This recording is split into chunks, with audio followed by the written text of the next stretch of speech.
ঘরে শুয়েছিলাম আর তখনই আমার ফোনে কল আসে।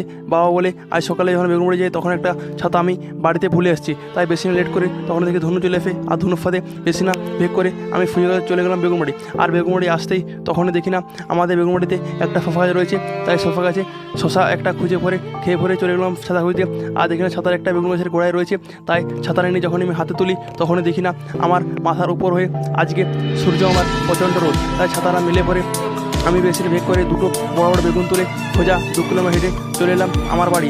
আর বাড়ি আসতেই দেখি না ধনু আগের থেকে আমাদের বাড়িতে আছে। আর বাড়িতে থাকার কারণে সেই জন্য আমি ধনুর ফাঁদে একটু একটা করতে করতে লাইক কমেন্ট শেয়ার এবং টাটা দিতে দিতে একটু ভেগ করে ধনুর ফাঁদে একটা হাম্পি খেয়ে পরে যখন আমি বিকেলবেলায় বেরিয়ে তখন দেখি প্রচণ্ড রোদ। এই জন্য আমি এই কোথাও যেতে পারিনি, সেই জন্য আমি এই সাথ থেকে বাঁধানোর মতো সারাদিন বিকেলটা কোনোরকম কাটিয়ে পরে সন্ধেবেলায় আমি একটা সিগারেট খেয়ে আজকের ভিডিওটা শেষ করলাম। লাইক কমেন্ট শেয়ার সাবস্ক্রাইব অবশ্যই করবেন।